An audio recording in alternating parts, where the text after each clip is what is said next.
एक समय था जब तुर्की के हर कोने में चर्च की घंटियां बजती थीं।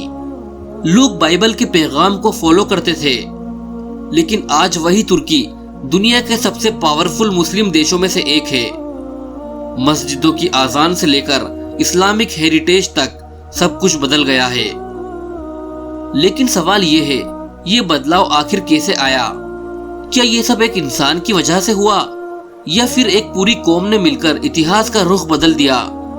और सबसे इंपॉर्टेंट बात यह है, क्या ये बदलाव नेचुरल था या किसी बड़ी साजिश का हिस्सा? आज की इस वीडियो में हम जानेंगे बेज़ंतीन एम्पायर के गिरने से लेकर ओटोमन एम्पायर के उठने तक का वो सफर जो तुर्की को एक क्रिश्चियन देश से एक मुस्लिम सुपर पावर देश में तब्दील करता है। लेकिन दोस्तों, वीडियो शुरू करने से पहले अगर आपको इतिहास की असली अनसुनी कहानियां पसंद हैं तो अभी सब्सक्राइब कर लो, क्योंकि हम आपको वो सच दिखाते हैं जो इतिहास की किताबें छुपा लेती हैं। तुर्की जिसे आज हम जानते हैं उसका असली नाम था अनातोलिया और यह कब्जा था बेज़ंतीन एम्पायर का, एक क्रिश्चियन एम्पायर जो रोमन एम्पायर के टूटने के बाद बनी थी।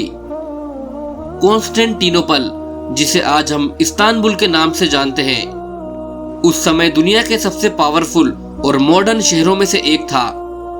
यह दुनिया का सबसे बड़ा चर्च था जिसका नाम था हाया सोफिया और जिसे चर्च ऑफ होली विजडम कहा जाता था। दोस्तों, आपको बता दें कि इस शहर में क्रिश्चियन स्कॉलर्स, रोमन मिलिट्री और एक एडवांस सोसाइटी रहती थी। लेकिन एक चीज थी जो बेज़ंतीन एम्पायर को अंदर ही अंदर कमजोर कर रही थी, इंटरनल करप्शन और रिलीजियस लड़ाई। जब क्रिश्चियन दुनिया ईस्ट और वेस्ट में बढ़ गई तो बेज़ंतीन एम्पायर भी कमजोर होता गया और इसी कमजोरी का फायदा उठाया उन लोगों ने जो अभी स्टेज पे आने वाले थे, और वो थी तुर्क कौम।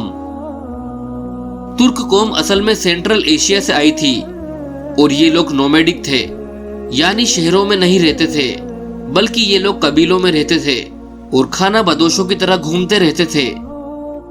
इनका सबसे पहला लीडर जो इतिहास में मशहूर हुआ वो था सुल्तान अल्प अरसलान। सन 1071 में एक जंग हुई और उस जंग का नाम था बैटल ऑफ मंजीकर्त, और इस जंग में सुल्तान अल्प अरसलान ने बेज़ंतीन आर्मी को हरा दिया और पहली बार मुस्लिम टर्किश कबीलों ने अनातोलिया में कदम रखा। और ये वही पल था जहां से क्रिश्चियन तुर्की का मुस्लिम तुर्की बनने का सफर शुरू हुआ। टर्किश कबीलों ने धीरे धीरे बेज़ंतीन शहरों पर कब्जा करना शुरू किया, लेकिन ये सब कुछ एकदम नहीं हुआ। ये ट्रांजिशन स्लो और थोड़ा मुश्किल था।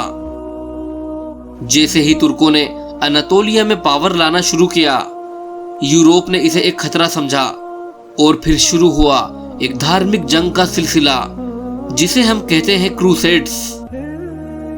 दोस्तों, आपको बता दें कि यूरोप के ईसाई राजाओं ने मिलिट्री बनाई और जेरूसलम को मुस्लिम कंट्रोल से छुड़ाने के लिए क्रूसेड्स शुरू की। लेकिन उनका असली मकसद था बेज़ंतीन एम्पायर को बचाना, और इस क्रूसेड्स ने तुर्की को जंग का मैदान बना दिया। लेकिन इन जंगों के बीच में तुर्कों का एक लीडर उभरता है जो इतिहास में सब कुछ बदल देता है, और इस लीडर का नाम था उस्मान गाजी। 1999 में एक छोटे से तुर्की कबीले का लीडर उस्मान गाजी अनातोलिया में एक छोटी सी इस्लामिक स्टेट बनाता है, और ये स्टेट धीरे धीरे इतनी ताकतवर हो जाती है कि ये पूरे बेज़ंतीन रीजन को डोमिनेट करने लगती है। और फिर इसी उस्मान के नाम पर इस एम्पायर का नाम रखा जाता है जिसे हम ओटोमन एम्पायर के नाम से जानते हैं।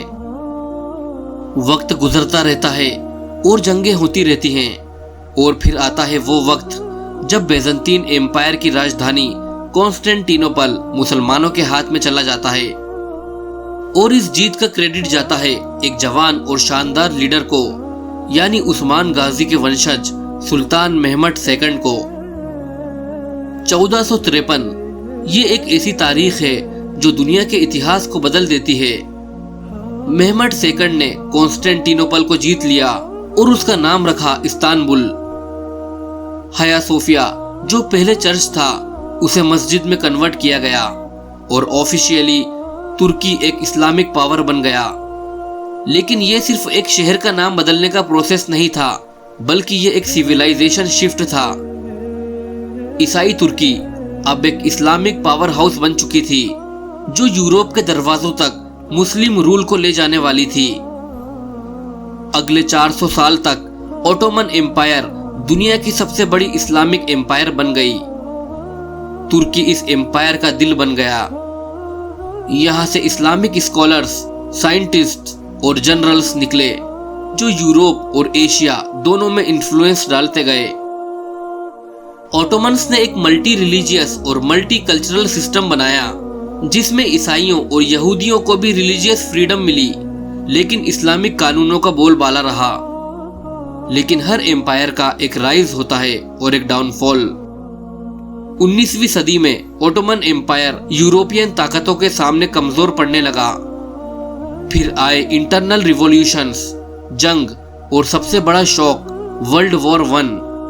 और इस वॉर के बाद ओटोमन एम्पायर खत्म हो गई और तब तक एक नए लीडर ने स्टेज को संभाल लिया, जिसका नाम था मुस्तफा कमाल अतातुर्क।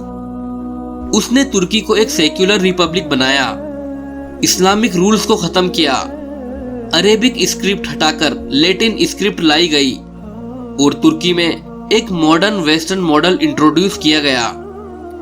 लेकिन यहाँ एक ट्विस्ट था, इस्लाम को रोका नहीं गया, सिर्फ रेगुलेट किया गया। आज भी तुर्की में मस्जिद भरपूर हैं, अजानें होती हैं और इस्लाम एक स्ट्रॉन्ग कल्चरल आइडेंटिटी बन चुका है। तो दोस्तों, तुर्की एक ऐसा देश है जहां ईसाइयों की जड़ें, इस्लामिक रूल और वेस्टर्न माहौल तीनों का असर मिलता है।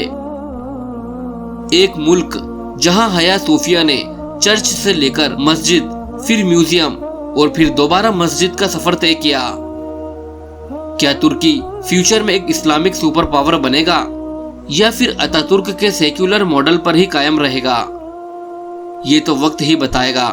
लेकिन जो सबसे इम्पोर्टेंट बात है वो ये, तुर्की की कहानी सिर्फ एक मुल्क की नहीं, बल्कि सिविलाइजेशन का क्लैश और मिलन की कहानी है। अगर आपको ये कहानी इंटरेस्टिंग लगी तो इस वीडियो को लाइक करें और कमेंट जरूर करें। आपका फेवरेट पार्ट कौन सा था, कॉन्स्टेंटिनोपल का फॉल या ओटोमन एम्पायर का राइज?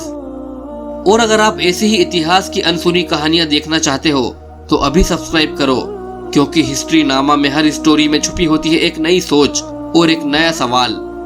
मिलते हैं अगली वीडियो में, तब तक के लिए तारीख को समझो ताकि कल को बेहतर बनाओ।